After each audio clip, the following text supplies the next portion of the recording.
I wanted to be a psychologist. Right. I really did. And wrestling, I just accidentally fell into. And the reason I don't give him recognition is because I guess I challenged him and he beat me up. And then I challenged him again in an alley and he beat me up. And then again, someplace beat me up. He said 3 times. And I found it quite interesting. He told the public that I was 16 years old in 1973, and he's got the program to prove it.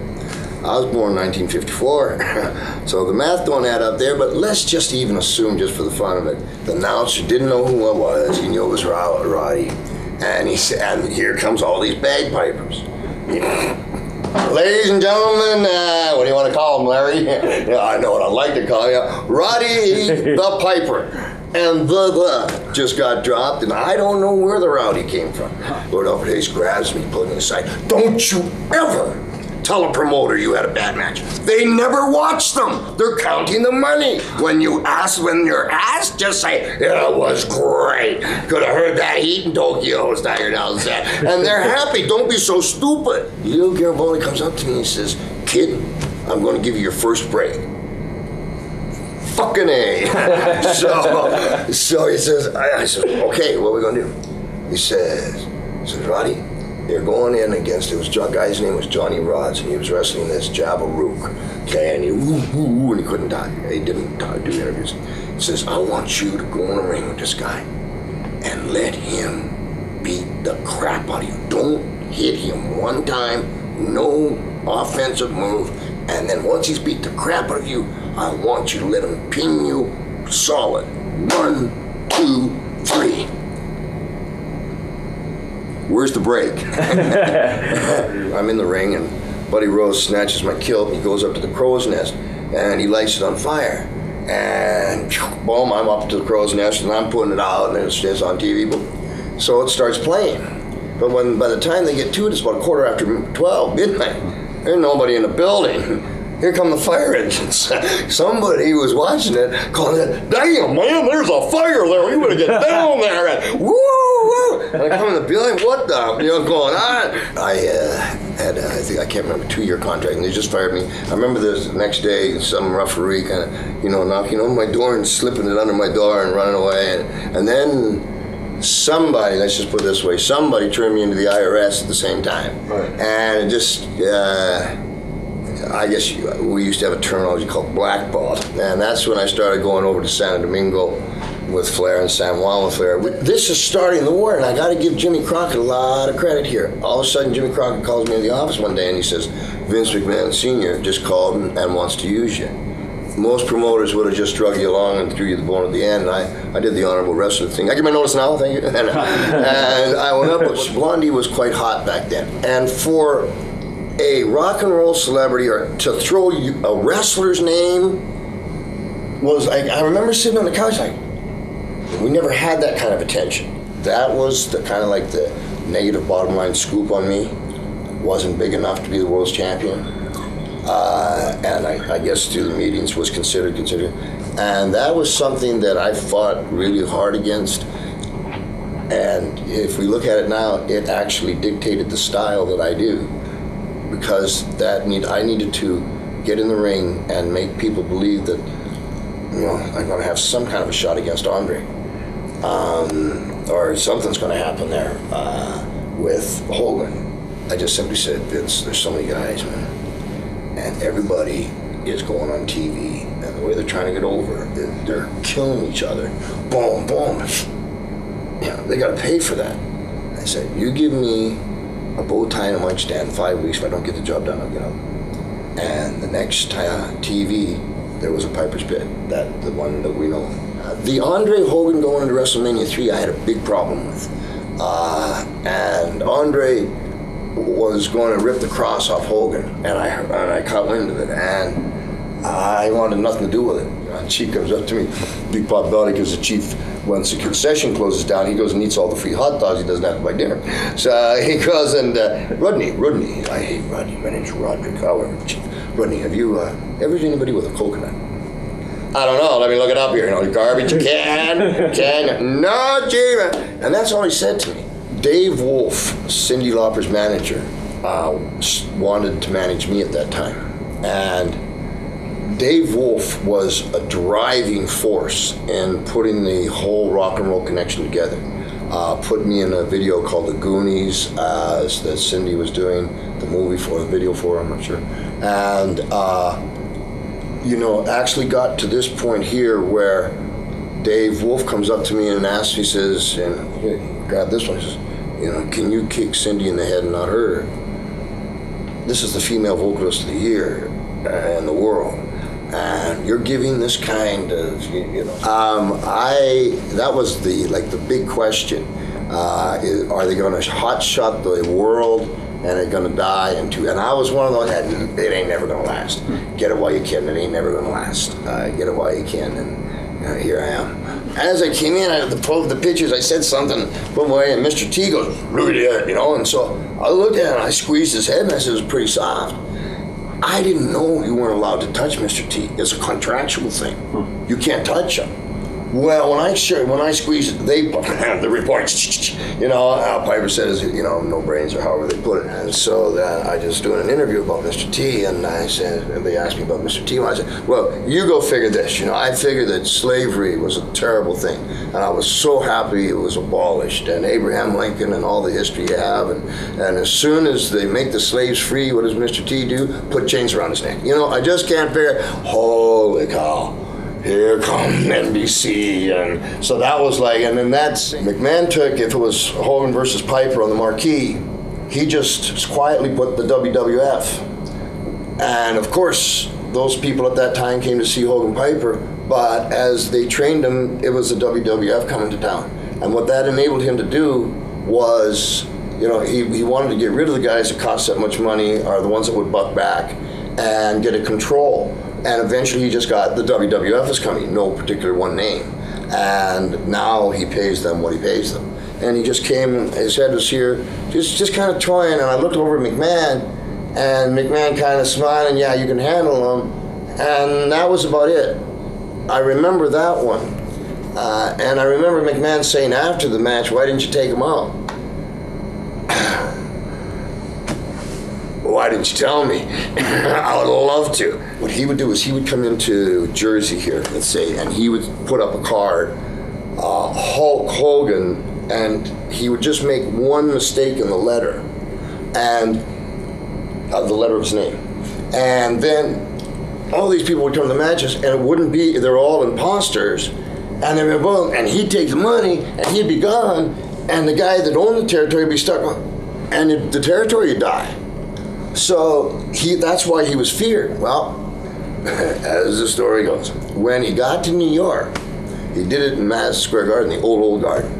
And it's been said that the old man, senior, that afternoon went to all the ushers, gave all the ushers $100 bills, said, Don Morocco and myself got out and said to Bob Orton, we'll lift it up, hit the gas. Well, around the train track is these rocks about this big, right? The wheels are off the grid, so there's our, and the rocks are hitting us 22 bullets. And, it wasn't going nowhere. And just show you how we weren't thinking, all of a sudden, ooh, hey, come here, this should be interesting. Not exception, and here was this train coming, and there was that car. I don't know how Bob got away. However, Morocco and I come into the hotel lobby, and there's cops all over the place. And what? Now, Orton, the hotel, as the floors go, each floor, you can look down and see all the nice hotel. And so, somehow Bob got in bed, on, let's say, the 6th floor. And he hears a commotion, and Bob's still being a little froggy. He's naked. And he opens the door, and with his foot, touches the door, and he yells out, shut the fuck up down there, I'm trying to sleep. Click. The police look up, see a naked man, a black gentleman and a white gentleman come on up, and the black cop shot him 3 times in the tummy. Morton Downey Jr. Everybody knew he was going to Wrestlemania, and he said something like, I haven't read the script yet, I'll be in and out of there. Oh, absolutely. I see. And so I had just got back. I tell you the first thing that some people come up to me and they had some dogs there smelling around, you know. So these young guys come running up. What were you supposed to do? Well, put it up high. It's hard for them to jump and sniff, okay? Jeez, that was a first statement coming into Trump Plaza. Then there was Donald Trump in the elevator, so what do you think's going to happen tomorrow? I don't know, Donald. We're just going to. And so now Morton, he's in the ring, and there's a fire extinguisher, but it was bled except for this one. It was bled except for this one button, so it wouldn't shoot too far. Brother loves what it was, and I got to Morton, and he was blowing this smoke, but he had this attitude, this real, like, you know, carnival, yeah. And so I got the fire extinguisher, and I hit him with a heart, pushed the button. What everybody didn't know, Vince didn't know nothing about wrestling. It was Pat doing the wrestling. One time I'm in Hershey, and Pat isn't around, and I'm talking to Vince on the phone, and he's trying to lay something out. It is so ass backwards. I did Philadelphia that night. I changed around, and that's when I realized what this guy was doing and what front. Then the next thing he did was when Jesse sued him, Jesse Ventura sued him. Everybody in their check, it said something like Jesse Ventura won a lawsuit for $957,000. Da da da. What that meant was, yeah, he won it. Why don't you try, asshole? Because I'll eat you. Yeah, what of it? We're not going to. So we're not going to guard it as a secret, because then you're thinking you got power. So they're psychology-wise, they're playing this game now. Vince is starting to get a little more on the evil side in controlling people. Vince got vicious when we went to the WCW. So the bottom line for Vince was, well, I really don't want to hire you, but don't go against me.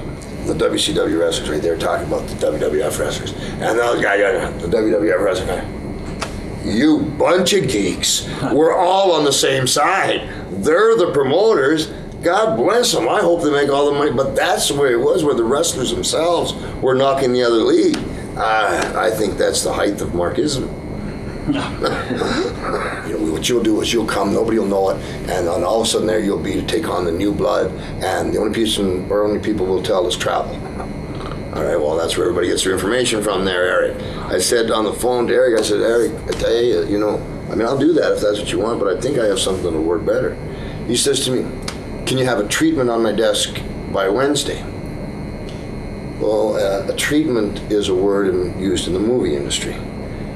So, and that'll tell you where Russo and Bischoff were trying to use. They were using WCW as a stepping stone to be big-time producers. Well, you're thick-skinned, are you? Oh, thick-skinned. They said everything they can about us, you know. That's good. All right. Well, I'll see if I can get. Well, what are you going to say? I don't know. He said, what are you going to say? Well, I said, well, you guys were writing for 2 years in New York, then you must be the motherfucker that killed my cousin Owen Hart. A sweat, I swear. A bead of sweat went pow, right there, within, try not to exaggerate, 3 minutes. Bush, Russo, this kid, Sullivan, please don't say this. Oh, I have your attention now, do I, Russo? Okay, now, there's shit you're going to be able to do about it, because we have a rule. When I'm in the ring and the light's on, I don't give a fuck what you told me, I'm the boss. Or would you like to get along? He's sitting there and he starts trying to water this interview down. He's being clever. And, well, maybe you could just say, I wasn't going to say it anyway. I love my cousin. And I had called Brett after I told him. You want to hit the music? You know, we're just talking a little production, getting to, yeah, you want to hit the music, kid. Now, when they hit the music, Mike Tenay, who knew nothing, well, who could that be? Now, people right away said, well, who do you think it is? It's bagpipes. But if you look at Mike Tenay as the announcer and how helter-skelter that was, of course he thought, but what if he had said that as the announcer and it wasn't? He sincerely didn't know. So, but people went right, oh, well, who would you think it was? It ended up to be me, but you go in that position. And what if you, oh, here comes Piper and it's Sky Logo. You know, you look pretty stupid. They were wonderful. They're was so much talent and so eager, and they were so polite that I'm proud of them. They're a great generation. It's just too bad they wouldn't let them have their own talent instead of try to write it for them. They said, listen, if you miss something, just do it again, we can edit it. Time! No, that's the beauty of our business. It's one take. You know, if you miss it, you've missed it. And all the guys there are trying so hard, but everything is coming out of one mouth, which makes the entire commodity flatline. Oh man, baby faces are boring people. I'm a heel. I was born a heel. You get me in the barbed wire, I'm gonna turn around. The police come up, you jump up, I grab the cop's gun, and I shoot you dead. That way we'll show we've gone too far. Terry. These kids are there. I gotta get this right. Oh, I have another one. He says, you know, I come down in this truck about 80, huh? And you just come into this, not much, just come in, and I just drive right over you. Okay, Terry. If it wasn't for you folks, I'd be dead.